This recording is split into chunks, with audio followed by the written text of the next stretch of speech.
The rain had been falling over London all night, thin, silver sheets of drizzle that blurred the city lights and soaked the grey pavements of Whitehall. Inside the Secret Intelligence Service headquarters, however, everything was perfectly dry, perfectly silent, and perfectly ordinary. James Bond hated ordinary. He leaned back in his chair in the MI6 briefing room, tapping his pen against a closed file that had been sitting untouched for 20 minutes. Across from him, Miss Moneypenny smiled as she typed rapidly on her computer. The faint click of her keyboard was the only sound between them. "Waiting for excitement again, 007, she teased, not looking up. Bond smirked. "Just wondering if it's a slow day or if the world's decided to behave for once." "Given your history," she said, "I'd bet on the former." Before Bond could answer, the door opened with a quiet hiss. The voice that followed made both of them straighten instantly. "Bond," said M, stepping in. "My office. Now." The new M, stern, calculated, a woman with eyes like polished steel, rarely wasted words. Bond followed her up to the top floor, passing rows of analysts and glowing screens filled with satellite feeds and encrypted data streams. The usual hum of MI6 operations filled the air. But Bond could sense the tension. The subtle shift in the atmosphere told him this wasn't going to be just another missing person case. As they entered her office, M gestured toward the large wall monitor. On it was the photo of a man in his late 50s, thin, sharp-faced, intelligent eyes hidden behind round spectacles. "Dr. Adrian Keller," M began. "Top-tier physicist, British national. Formerly attached to the Ministry of Defense and later to a private research facility near Zurich. 2 days ago, he vanished." Bond raised an eyebrow. "Vanished how?" "Left his lab in the middle of the night," M said.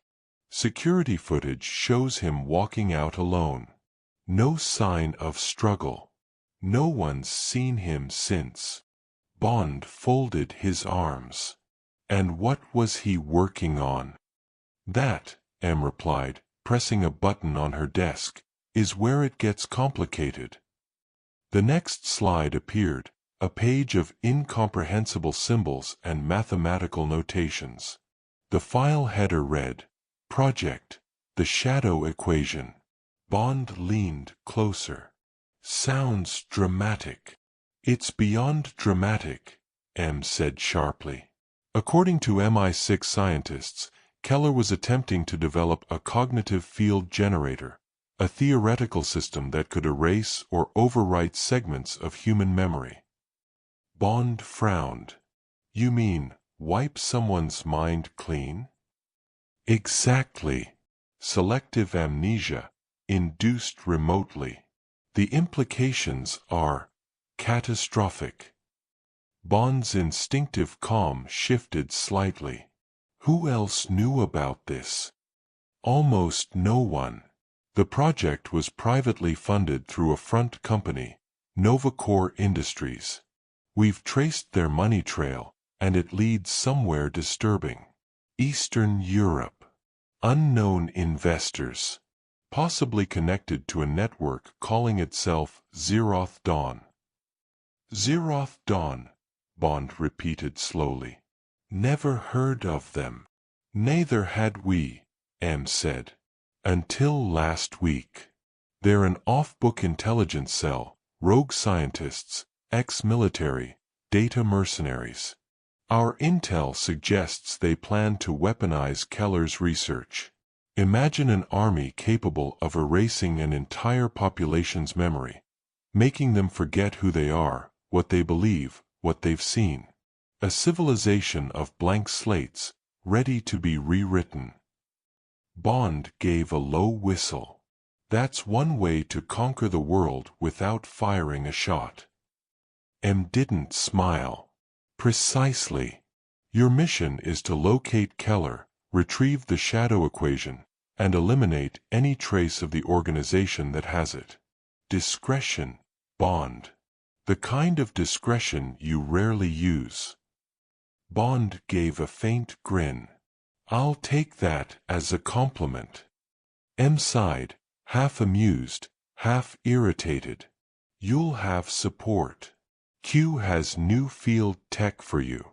And you'll be working with Agent Zara Malik from Interpol's Cyber Division. She's already on site in Switzerland. Zara Malik? Bond asked. The one who shut down that biometric trafficking ring in Dubai? The same. Intelligent, efficient, and M's lips twitched slightly. Immune to your charm. Try not to test that. Bond smiled faintly. I'll do my best.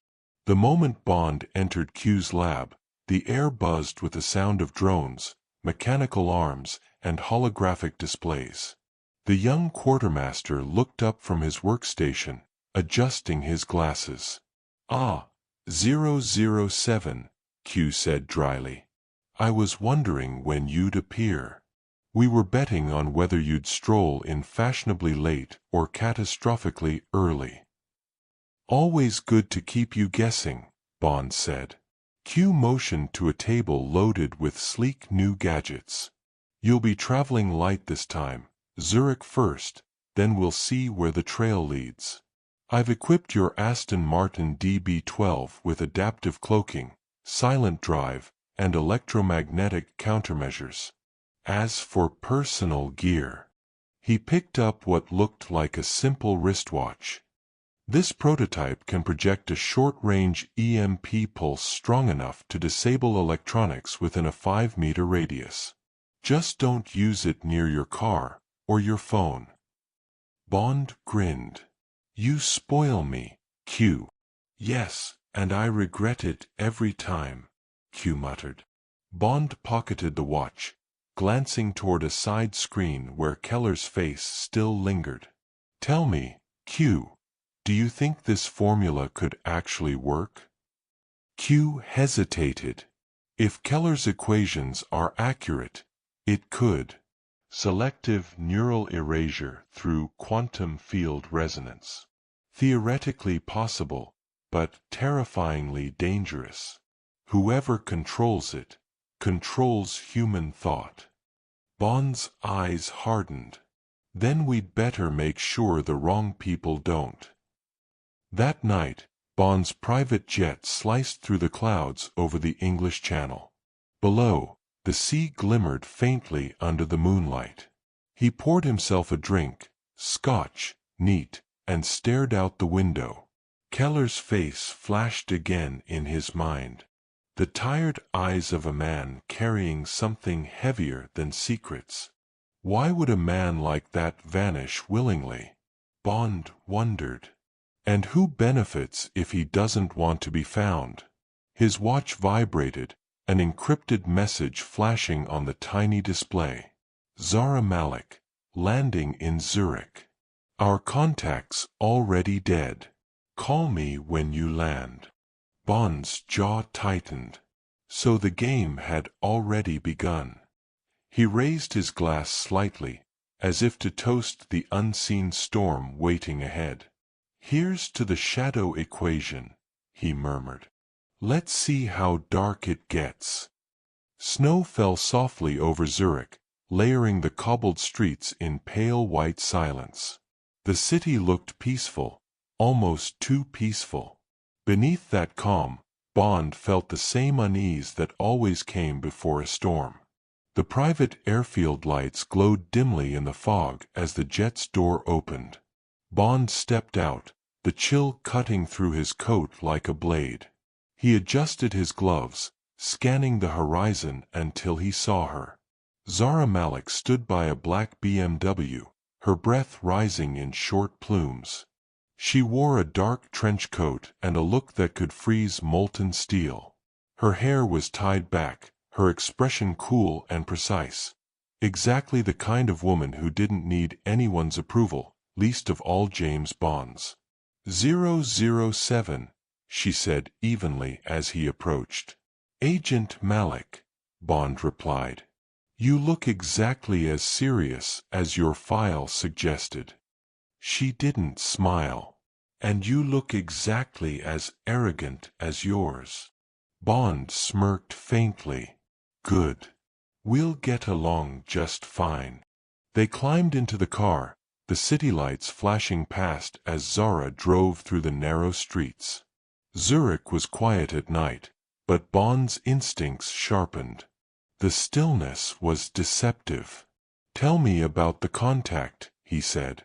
"Name was Victor Haas," Zara replied. "Swiss national, part-time broker, full-time informant. He reached out to Interpol 3 days ago claiming he had proof that Keller was still alive and that he was being moved across Europe by someone inside Zeroth Dawn." "Let me guess," Bond said. "He didn't live long enough to elaborate." "Exactly. Found dead in his apartment 2 hours before I landed. Local police called it suicide." Bond arched an eyebrow. "And you don't buy that?"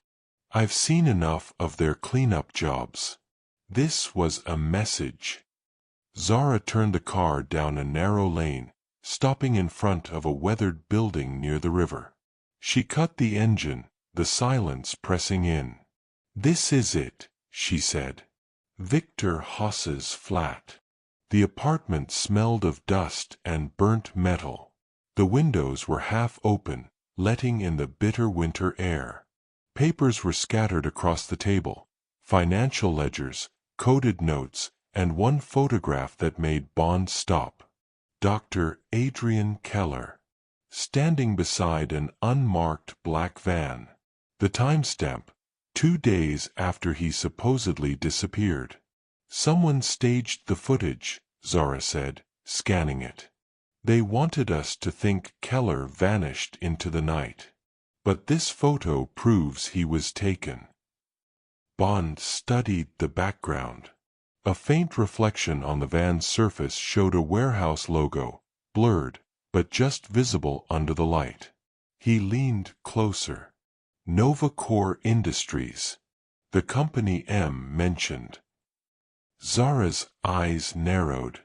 "Then they're part of this." Before Bond could respond, a faint click echoed from the hallway. Both froze.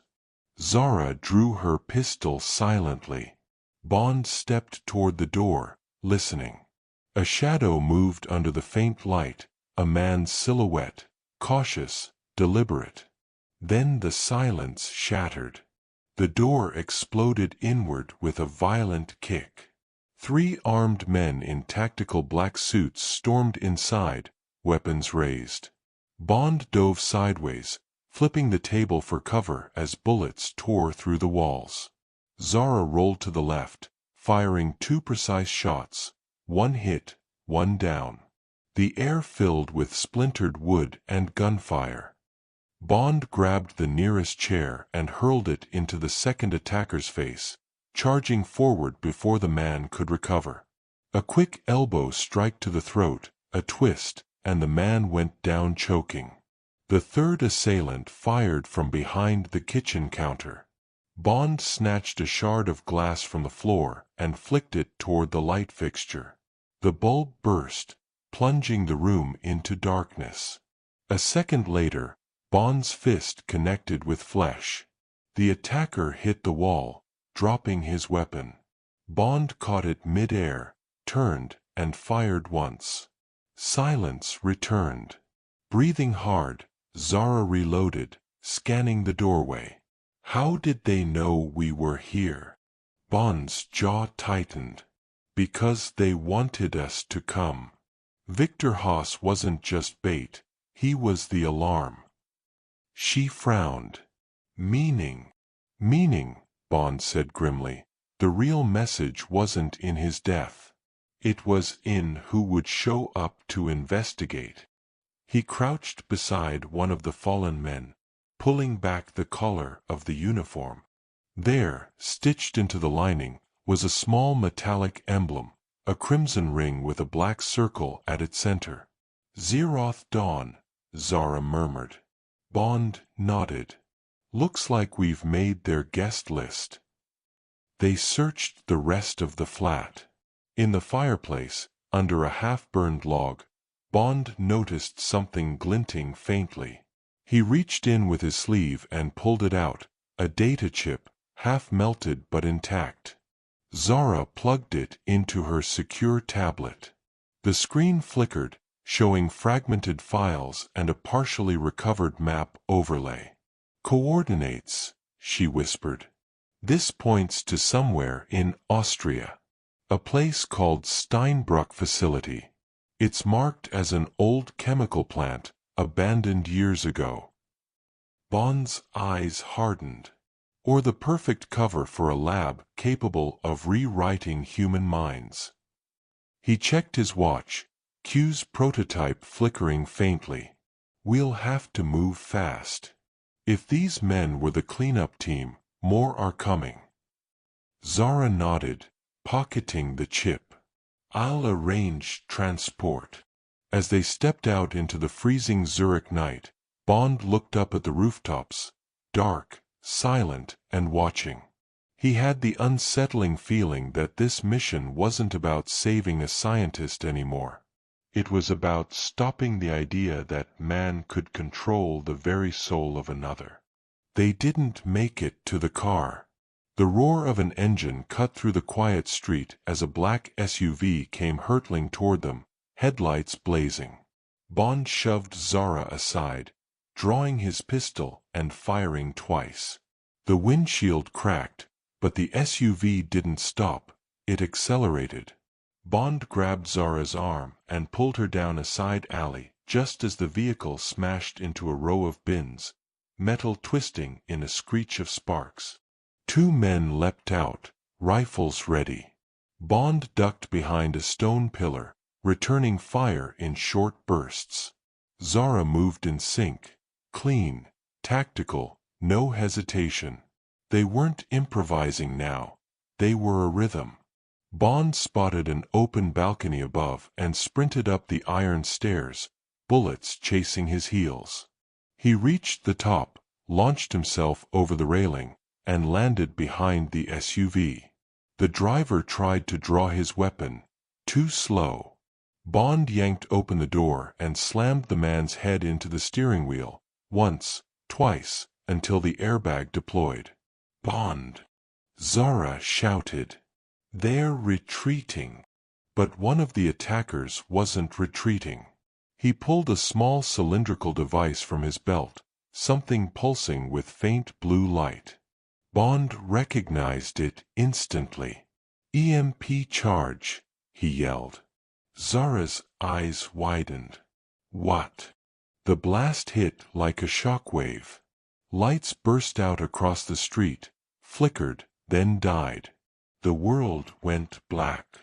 When Bond opened his eyes, the SUV was gone, and so was the data chip. Bond stood in the middle of the empty road, snow melting on his coat, the silence heavy with failure. Zara looked at him through the fading mist, her voice quiet but sharp. "They wanted that chip. Haas hid it for a reason. Whatever's in that facility, they're protecting it." Bond stared at the tire marks disappearing into the dark. "Then that's where we're going next." He looked at her, his voice low, almost grimly amused. "Pack light, Agent Malik. Something tells me Austria's going to be cold in more ways than one." The train to Austria sliced through the frozen dawn like a whisper of steel. Bond sat by the window, the snow-covered peaks of the Alps rolling past in endless silence. Across from him, Zara Malik was typing rapidly on her tablet, decrypting fragments from the chip's backup residue. "Every few seconds," she frowned. "The file headers mention echelon protocol," she muttered. "Some kind of neural synchronization experiment. But the data's corrupted beyond repair." Bond sipped his coffee, eyes fixed on the fog drifting over the mountains. Echelon usually means control, he said. And control is the first step toward power. Zara glanced up. You think Keller created something that could erase memory? Bond nodded slowly. Erase it. Replace it. Maybe even rewrite it. She shook her head. That's not science. That's slavery. Bond didn't answer. He was thinking of faces, people whose identities had been wiped, whose eyes no longer remembered who they were. He'd seen it before, in a different war, under a different name. By the time the train reached the small Austrian town of Steinbrück, the snow was falling harder. The platform was empty except for a single flickering lamp. Bond and Zara disembarked, their breath forming ghostly clouds in the air. A narrow road wound down toward the valley where the Steinbrück facility once stood, a chemical plant shut down 2 decades ago after a contamination scandal. According to the map, it was now restricted territory under vague government ownership, which, in Bond's experience, usually meant someone else entirely.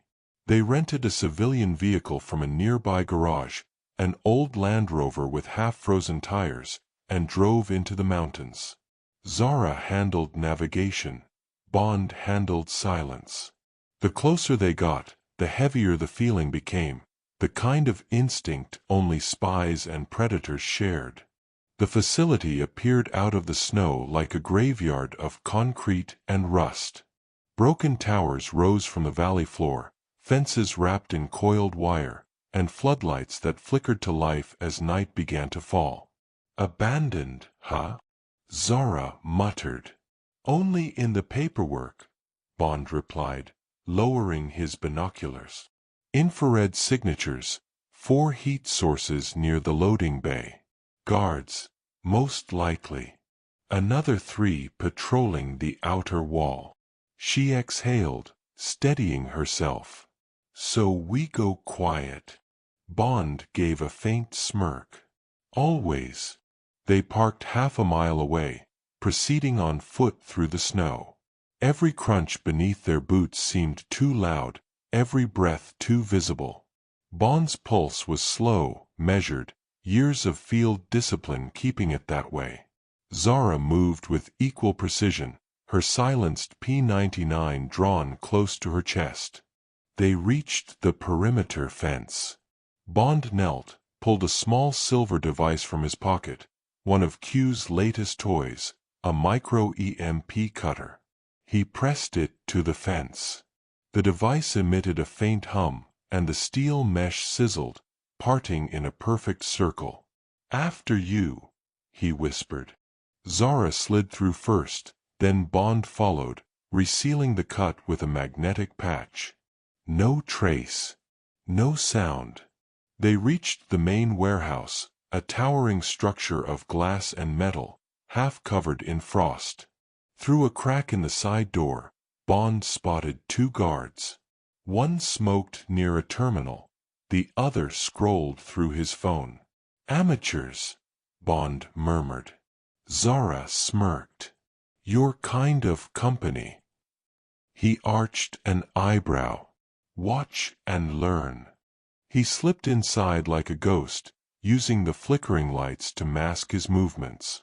As the first guard turned, Bond stepped forward, his left hand striking the man's wrist, the right slamming against the carotid nerve. The guard dropped silently. Before the second could react, Bond caught his arm, twisted, and pinned him against the wall. A precise jab at the pressure point, neck to collarbone, and the man slumped unconscious. Zara entered seconds later. Show off. Bond shrugged. Practice makes perfect. They dragged the bodies behind the crates and advanced deeper. The warehouse interior opened into a massive underground section, lifts descending into darkness, humming faintly. On the wall, stenciled letters read, Steinbrück Biolabs. property of Novacore Industries. Zara's breath caught. This confirms it. Novacore was a defense contractor under Zeroth Dawn's umbrella. Bond looked down the dark shaft. Then Keller wasn't just kidnapped. He was hired. They took the service elevator down, the hum of machinery echoing as they descended 50, 100, 200 feet underground. The doors opened into a corridor lined with glass chambers, each one housing equipment that shouldn't exist. Neural helmets, memory mapping pods, and suspended in the center chamber, a single figure. It was Dr. Adrian Keller, or what was left of him. He was seated in a chair, motionless, eyes wide open, pupils dilated as if caught mid-scream. Electrodes trailed from his skull into a glowing console. His skin was pale, wax-like. Zara pressed her hand to the glass. My God! Bond's jaw clenched. He's not dead. Look at the microtwitch in his eyelid. They've kept him in a neural loop, alive but trapped. She looked horrified. What could they possibly be testing? He pointed to the console. The shadow equation.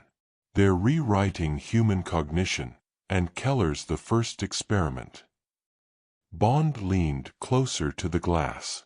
Keller's lips trembled faintly, like he was whispering something. Bond turned on the intercom. Dr. Keller, can you hear me? A faint voice, distorted through the static, emerged. They're watching, always watching.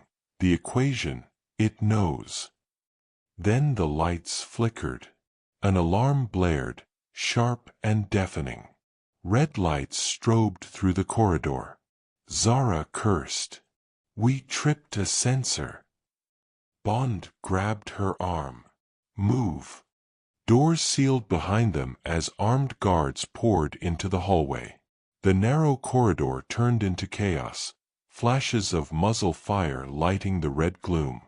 Bond ducked, returning fire in short, disciplined bursts. One guard fell, another dropped his weapon, clutching his side. Zara covered the rear, taking out the flankers. They're trying to box us in. Then we go vertical, Bond said, pointing upward. Above them, a ventilation shaft ran across the ceiling. He holstered his weapon, jumped onto a nearby console, and punched through the grate. Ladies first, he grinned. Zara rolled her eyes but climbed up, pulling herself into the vent. Bond followed, sealing it behind them. Below, boots thundered past, unaware. They crawled through the metallic maze, the sound of alarms echoing around them. Zara whispered, What's the plan once we're out? Find Keller's files.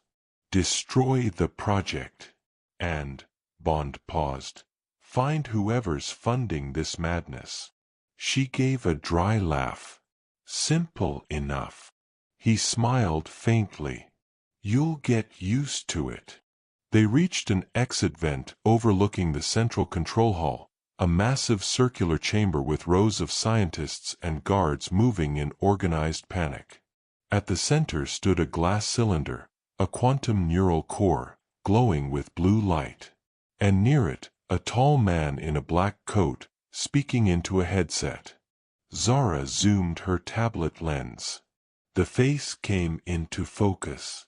Colonel Rafe Dravik, she whispered. Check intelligence. Wanted in 3 countries. Bond frowned. Now he's working for Zeroth Dawn. Dravik's voice echoed faintly through the hall. Accelerate the upload. Keller's memory will complete the equation within the hour. The prototype goes online tonight. Bond's eyes darkened. Not if we can help it. They dropped from the vent silently, landing on an upper catwalk. Below, Guards began sealing crates labeled Subject 0 to 9. Bond signaled to Zara. She nodded, 3 fingers down. Suppress, sabotage, retreat. He moved first. Sliding down a support beam, Bond landed behind a guard and struck with surgical precision. A knife edge chop to the neck, disarming motion to the wrist, gun silenced with a soft PHFFT. Another guard turned. Bond grabbed his weapon, twisted under his arm, and swept his legs in one motion, flipping him onto his back. The sound of the body hitting metal alerted the rest.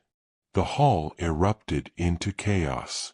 Zara leapt from the upper platform, rolling across the floor, firing with deadly accuracy. Every shot was controlled, 2 to the chest, 1 to the shoulder. Bond intercepted a charging assailant, blocking a right hook and countering with a brutal elbow strike to the ribs. The man staggered. Bond caught him by the collar and drove him headfirst into a control panel. Sparks flew. Another came from behind with a combat knife.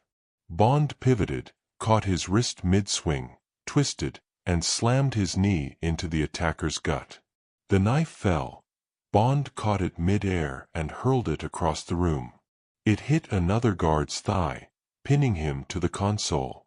"Remind me never to spar with you," Zara shouted over the gunfire. "Remind me later," Bond replied, kicking over a crate that exploded in a cloud of smoke. Through the haze, Dravik turned, eyes meeting Bond's across the chamber. He didn't look surprised, only mildly impressed. "So, the British ghost finally arrives," Dravik called. His accent was thick, his tone mocking. "Too late, 007. The equation is already rewriting the code of consciousness." Bond stepped forward, gun raised. "Then I'll start by rewriting you." Dravik smiled and pressed a button.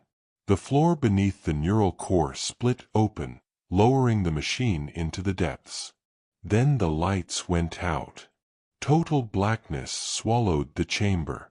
Only the faint hum of the neural core echoed below.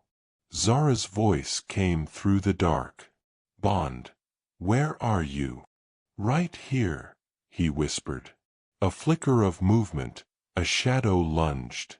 Bond sidestepped instinctively, catching a glimpse of Dravik's coat before a heavy punch connected with his jaw. He staggered back, countering blindly with a sharp knee strike. Metal clanged.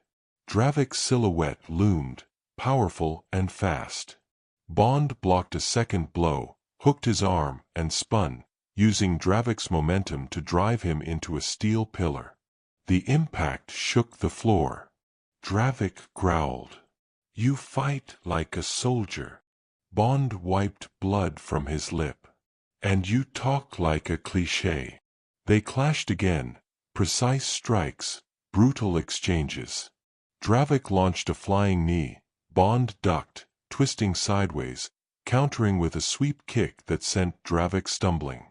Before Bond could follow through, Dravik struck with a reverse elbow, catching him across the face. Bond hit the ground hard, rolled, and came up in a crouch.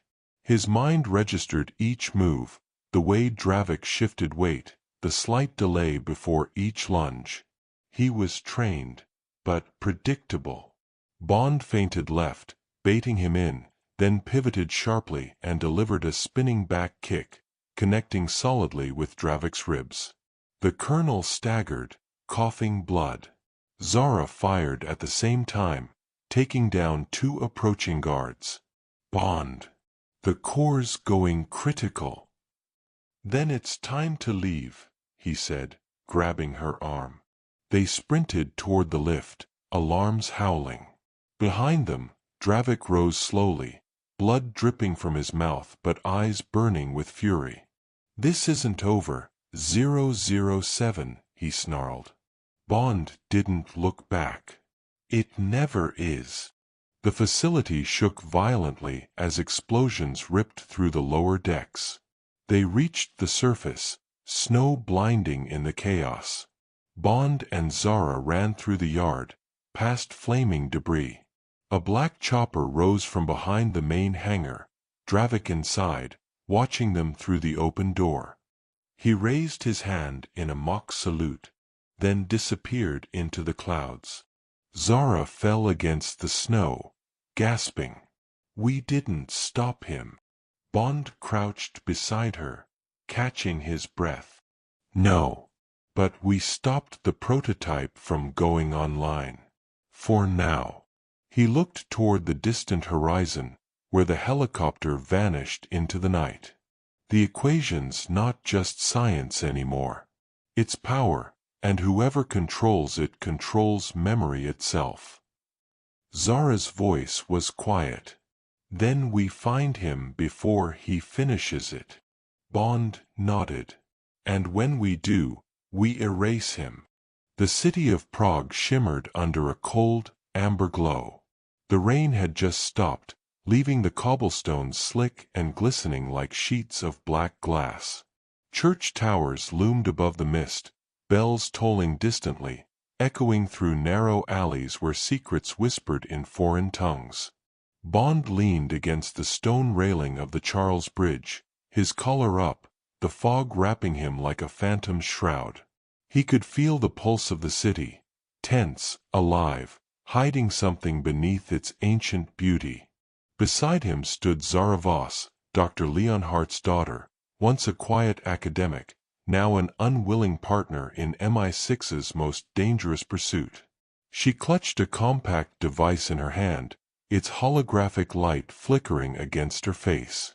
"The coordinates you found in Steinbruck," she said softly, "they lead to a research hub under the Institute of Applied Neurology, officially a closed facility. But according to this, it's active again. Funded anonymously." Bond didn't look at her, his eyes fixed on the Vltava River below. Anonymous money always smells like state involvement.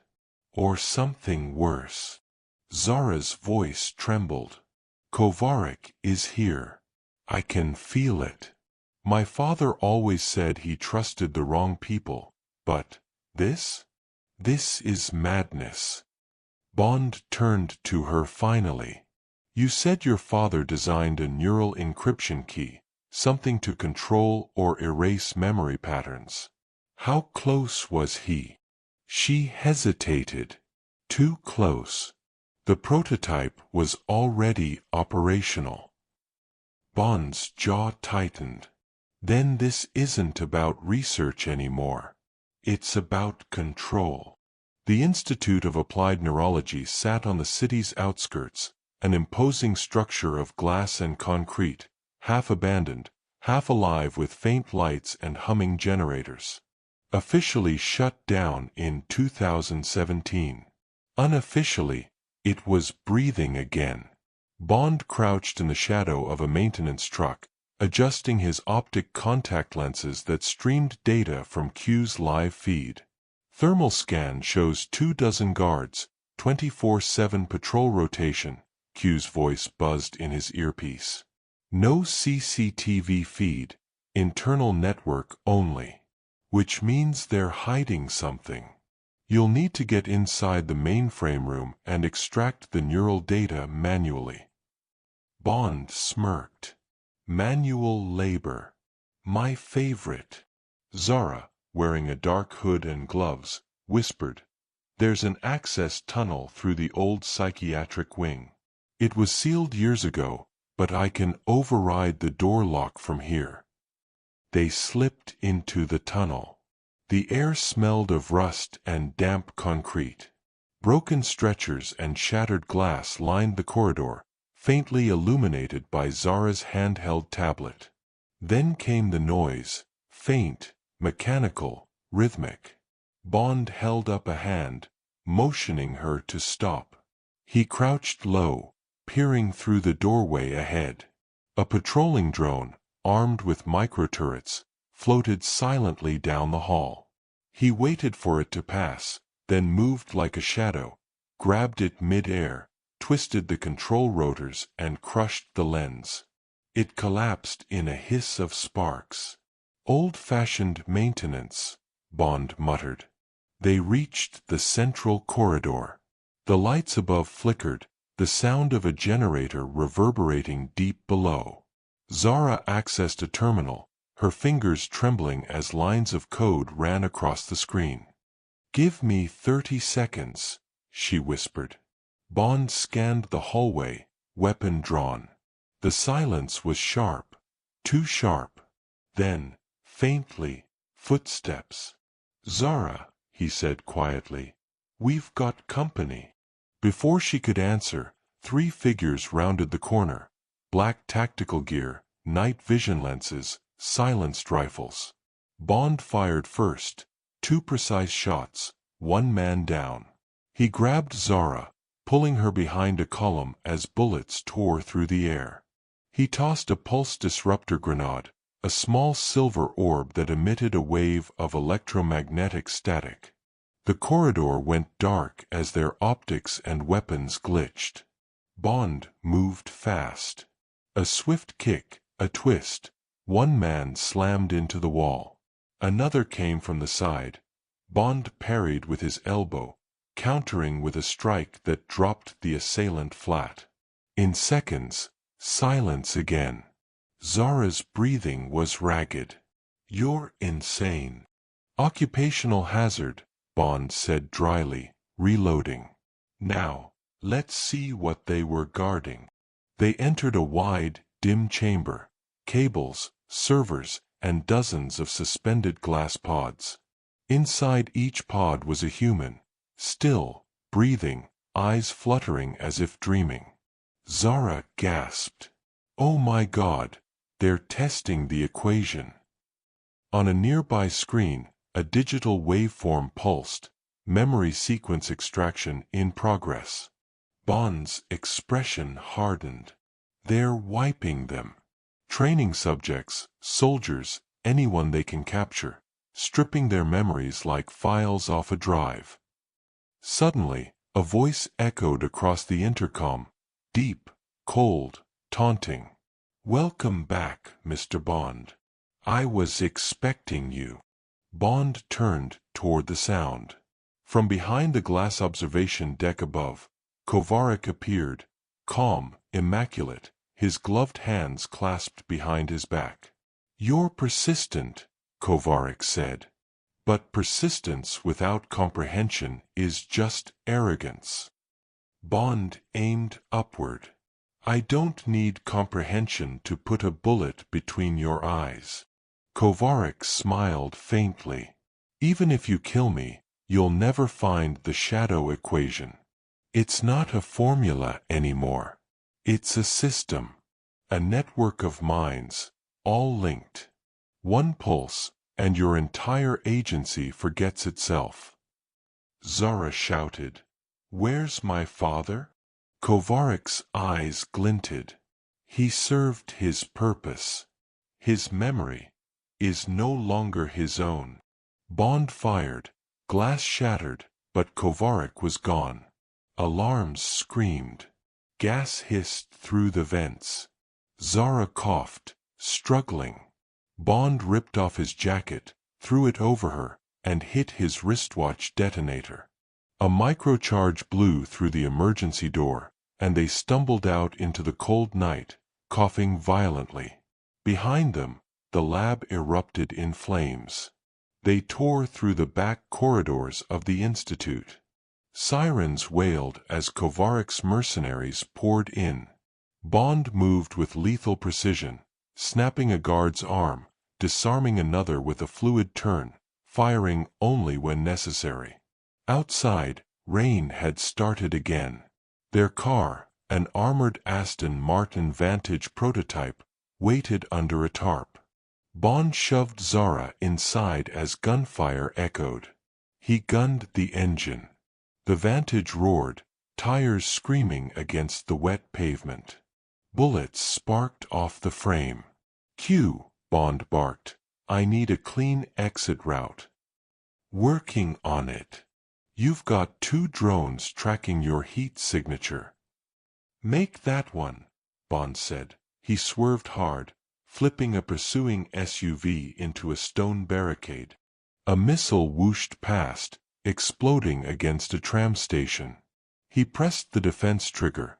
The car's rear panel split open, releasing a burst of electromagnetic flares. The drone exploded in a brilliant flash.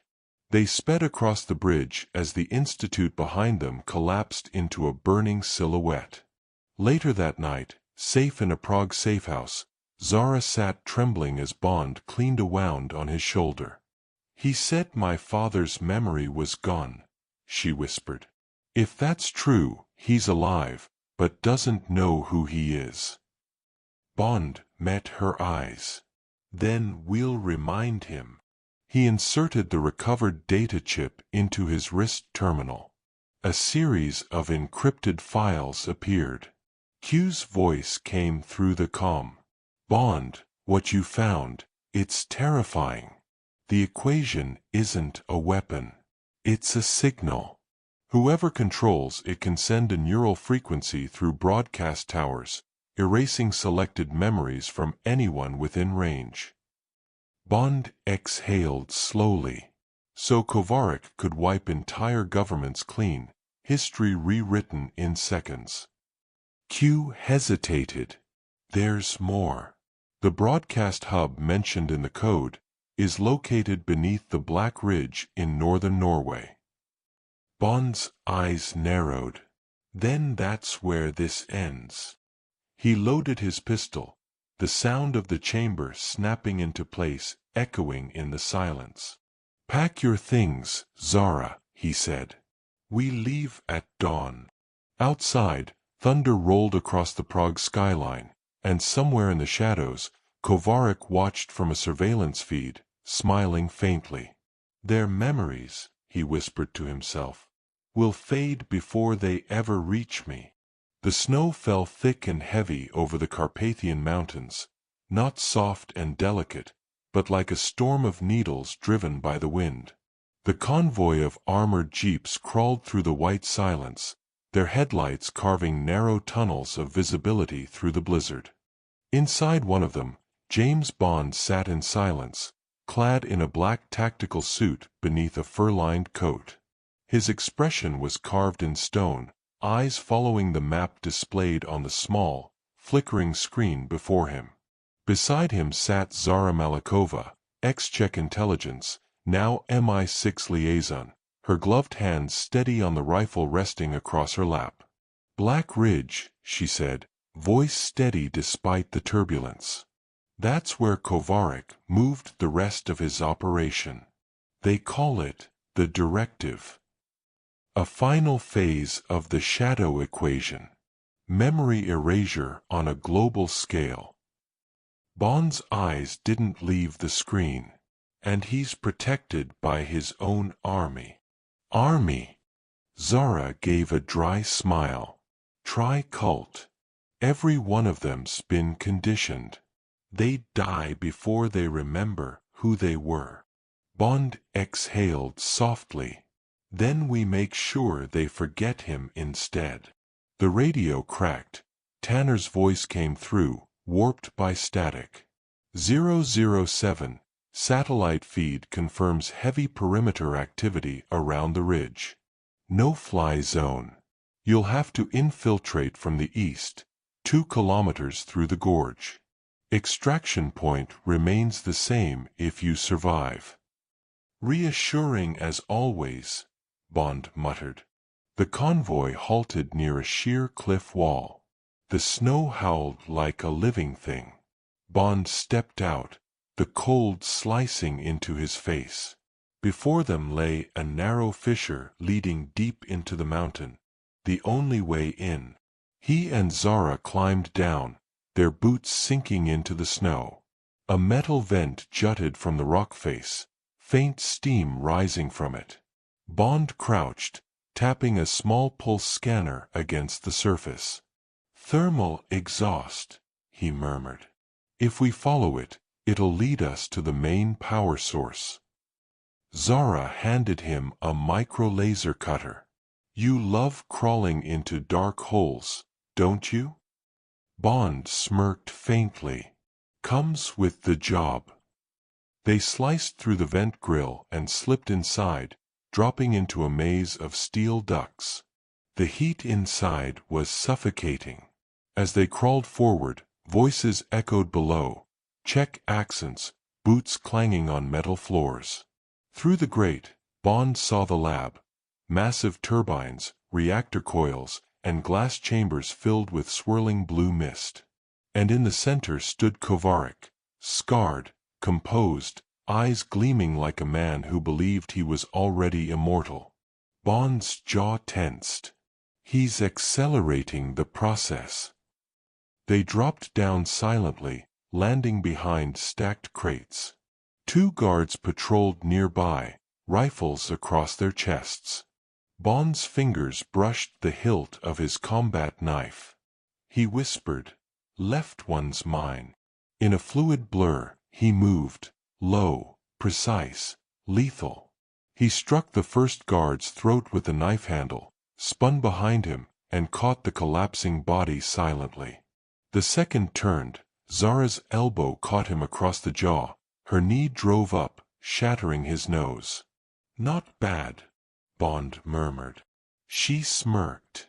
"I learned from the best." They moved deeper. Alarms hummed faintly, cameras sweeping. Bond activated a small disk device, tossing it at a wall junction. The cameras flickered and died. "Q's latest," he whispered. "EM disruptor. 2 minutes of blackout." A steel door loomed ahead. Security Bay 07. They slipped inside. 6 guards were gathered, gearing up, unaware of the intruders. Bond kicked the first one's rifle aside before it leveled. Then the room erupted. The next 5 seconds were a blur of motion. Bond's knee rose, cracking one guard's ribs. A spinning heel kick caught another square in the temple. The third swung a baton. Bond ducked, drove an elbow backward into the man's gut, then twisted his arm, breaking it with a sharp crack. The baton dropped. Bond snatched it mid-fall, whipping it upward into another's jaw with whiplash precision. Zara, behind him, parried a strike with her forearm, spun low, and kicked out the attacker's legs. She landed a side kick, Taekwondo Form 7, snapping his chin upward. Bond countered a knife thrust, wristlock, Krav Maga style, twisted, then axe-kicked the final opponent to the floor. The room fell silent, bodies groaning in pain. Bond exhaled, rolling his shoulder. They're conditioning soldiers, not training them. Zara wiped blood from her lip. Makes no difference now. He glanced at a computer terminal. No, it makes it easier. Conditioned soldiers don't improvise. They followed the corridor down into a glowing tunnel. The hum grew louder, a low, droning pulse like a heartbeat through the rock. Then the tunnel opened into a cavernous control room. Dozens of scientists worked at holographic consoles. In the center, a gigantic spherical device suspended above a reactor pit, electricity arcing around it. Its label read, "Mindlink Array, Phase 0. Zara whispered, "He's going to activate it." Bond scanned the chamber. If he does, the world forgets itself. They moved, shadows among shadows, weaving through pipes, columns, catwalks. Then Bond froze. Trip laser. He stepped aside, holding Zara back just before she crossed a thin red beam near the floor. He picked up a loose screw, flicked it forward. The instant it touched the beam, an explosion tore through the corridor. Smoke and alarms erupted. "Subtleties over," Zara coughed. "Then let's be loud," Bond replied. Guards swarmed in from every corridor. Automatic fire sparked from both sides. Bond dove behind a console, firing precise bursts.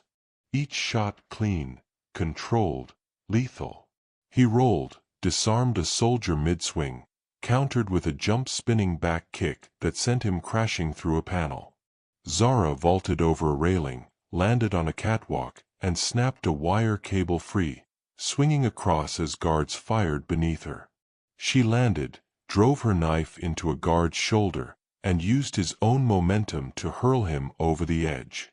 Bond climbed the stairs 2 at a time, moving toward the upper deck, toward Kovarik. Suddenly, a giant of a man blocked the path, bald, tattooed, eyes devoid of reason.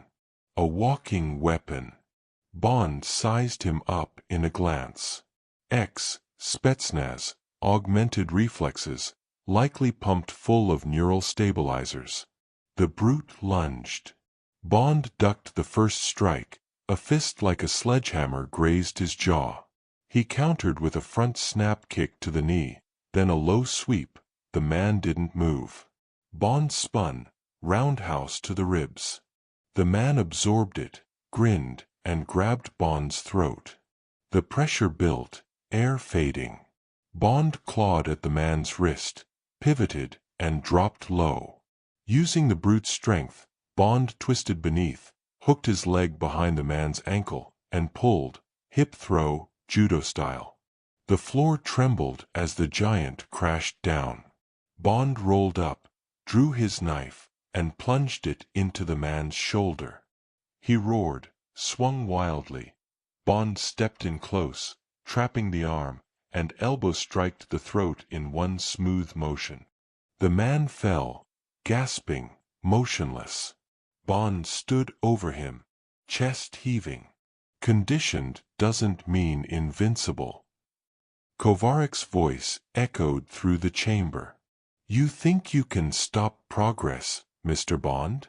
You can't destroy evolution. Bond leveled his pistol at the control panel. I can destroy yours. He fired. The reactor screamed. Sparks burst from the mind-link array. Scientists ran. Alarms howled. Kovarik retreated through a blast door, his silhouette vanishing in the glow. Bond turned to Zara. We're not done yet. Then let's finish it. The array pulsed once more, light flooding the cavern. Bond yanked Zara behind a steel barrier as the reactor erupted, fire licking the walls. Above the inferno, the roof began to collapse. They sprinted through falling debris, flames chasing their heels. Bond grabbed a dangling cable, swung across the collapsing walkway, landing hard. He reached back for Zara. She caught his wrist midair. Don't let go, she shouted. He smiled faintly. Wouldn't dream of it. They crashed through the emergency door just as the entire chamber exploded behind them, a thunderclap that echoed through the mountain. Outside, the blizzard howled again. The ridge burned beneath it like a volcano. Bond stood, breath steaming in the frozen wind. He turned to Zara. Kovarik's not dead. She shook her head. No. He's rewriting the world somewhere else. Bond looked toward the horizon, dark clouds swallowing the stars. The game's changed, he murmured. But the rules haven't. The fires of Black Ridge still raged behind them, a mountain of smoke and molten snow, when the rescue helicopter finally sliced through the storm. Bond and Zara climbed aboard, breathless, soaked, half-frozen, but alive. The pilot, an MI6 agent codenamed Falcon, looked back from the cockpit. "London's online, sir," he shouted over the rotors. "Direct channel from M." Bond slipped on the headset.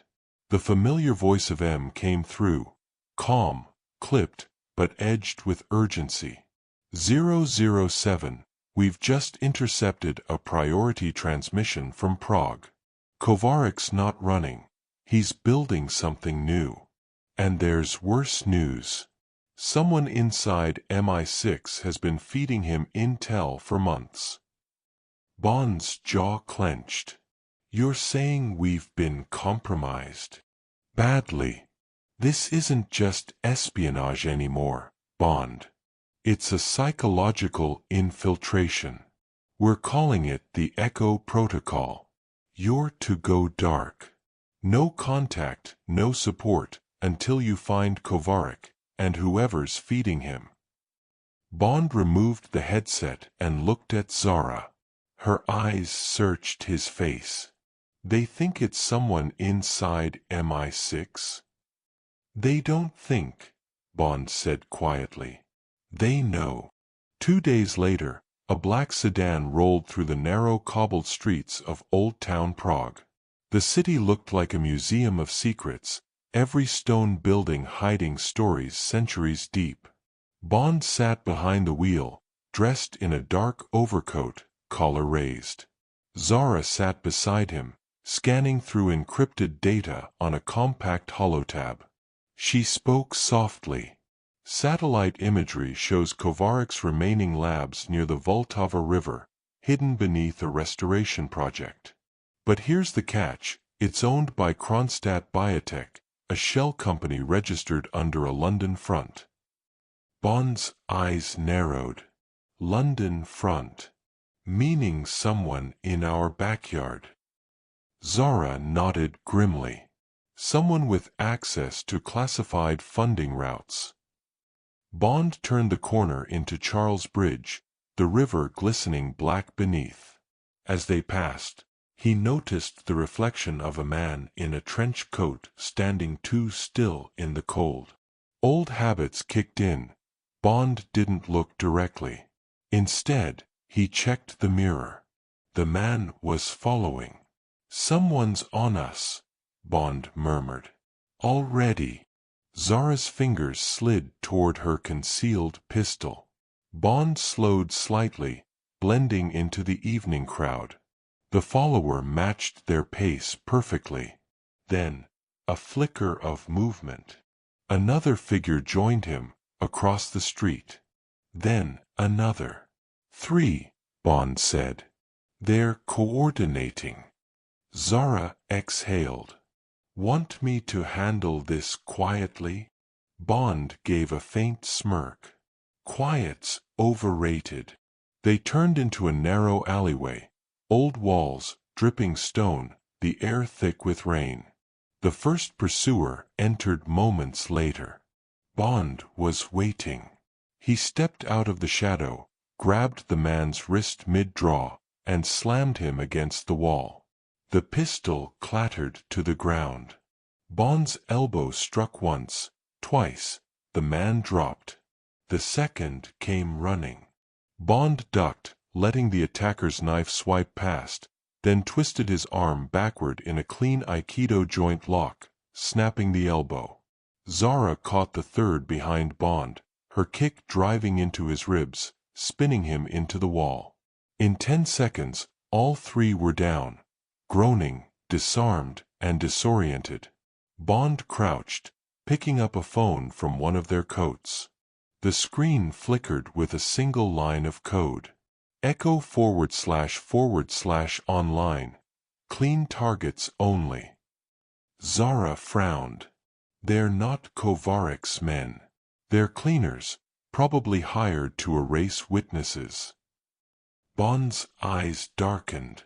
Which means Kovarik's covering tracks fast. Meanwhile, London. MI6 headquarters.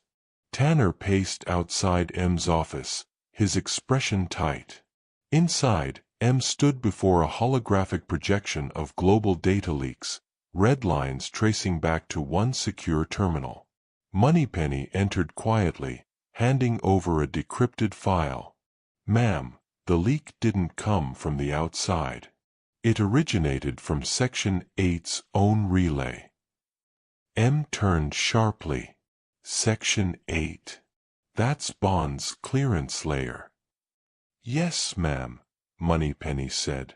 But the access key, its cues. Silence. The hum of the system filled the room. M's face hardened. Find him. Now. Back in Prague, Bond and Zara entered a derelict structure by the river.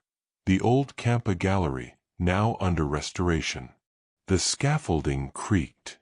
Lights flickered from below, not construction lamps, but servers. They descended into the basement. What they saw froze them both. Rows of glass pods lined the hall. Inside each floated a human figure, unconscious, their heads connected to wires and electrodes. Each pod pulsed with faint light. On the central console, the words glowed. Zara whispered, "Dear God, he's storing memories now." Bond stared, expression unreadable. Not storing. Replacing.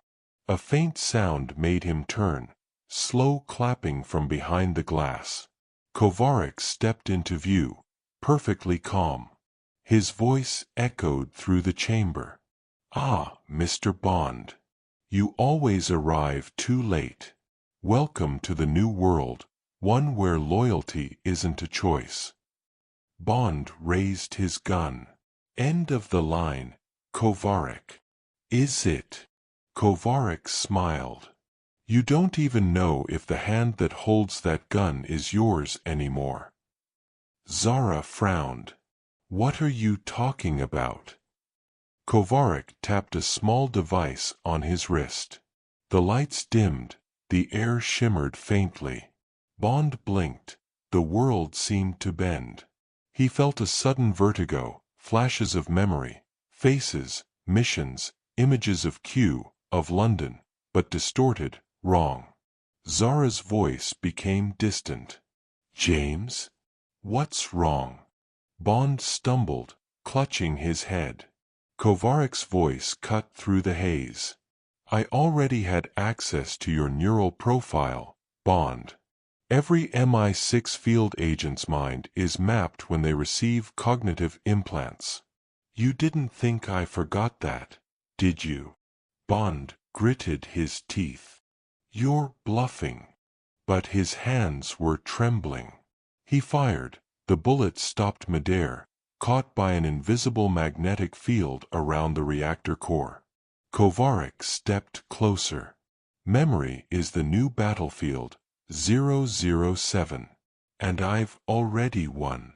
Zara, realizing the trap, pulled a compact EMP grenade from her belt. "You like technology," she hissed. "Try this." She hurled it toward the central array. A surge of white light exploded across the room. The mind-link screens shattered, sparks flying. Bond gasped as the fog lifted, the illusions fading. Kovarik staggered back, fury breaking through his calm facade. "You destroyed it. Years of work." Bond's aim steadied again.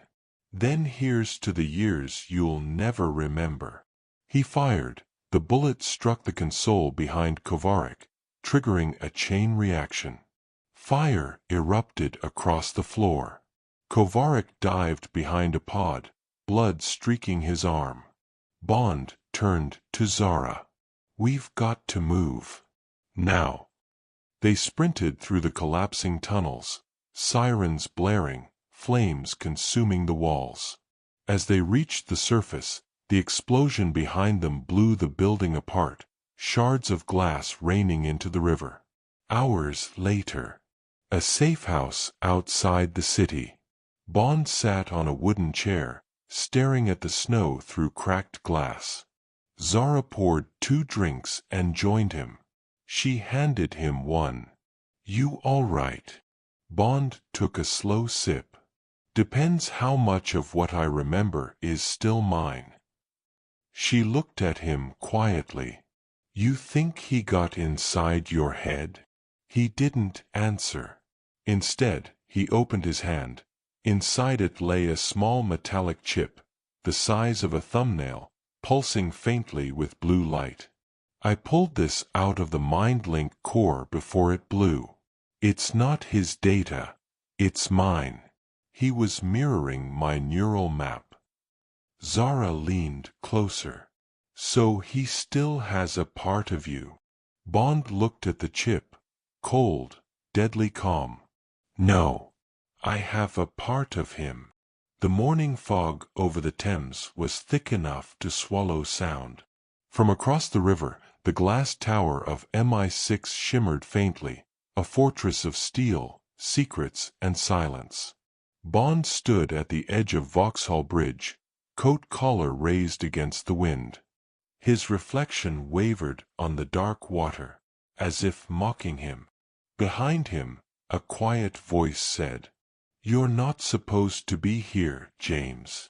Bond didn't turn. "Moneypenny," he said evenly. "If you're here, it means M knows I am too." "She does," Moneypenny replied, stepping up beside him. She looked tired, the kind of tired that came from knowing too much. "She also knows you won't listen. So I'm just here to make sure you walk in without shooting someone."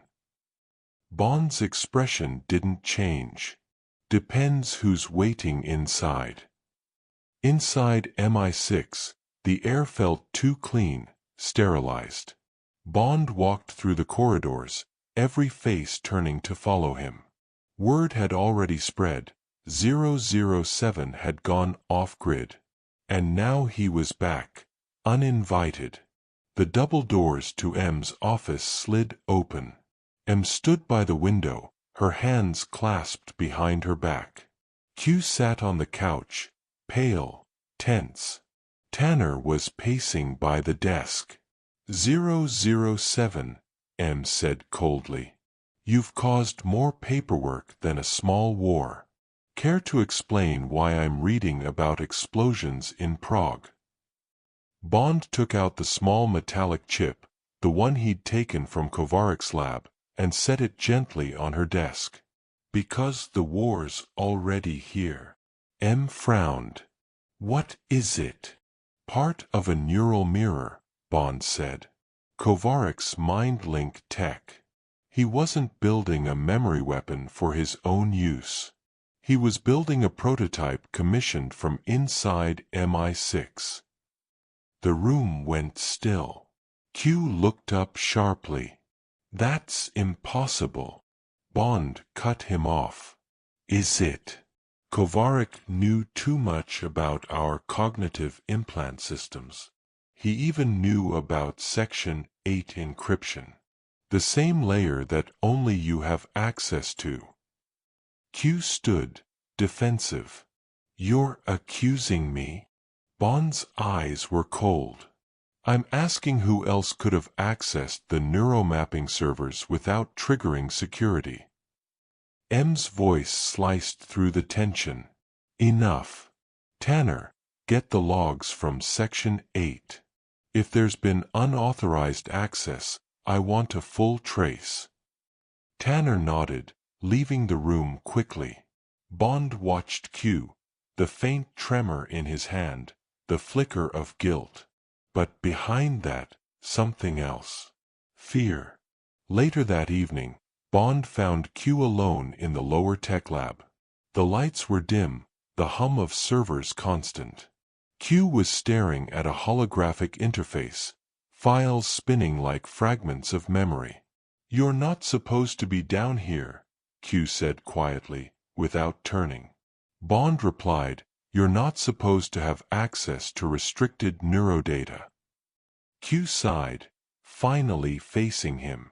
"It wasn't me, James. Not willingly." Bond said nothing.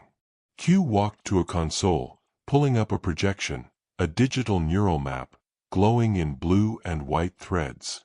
"This is my brain. Or at least, what's left of it on file.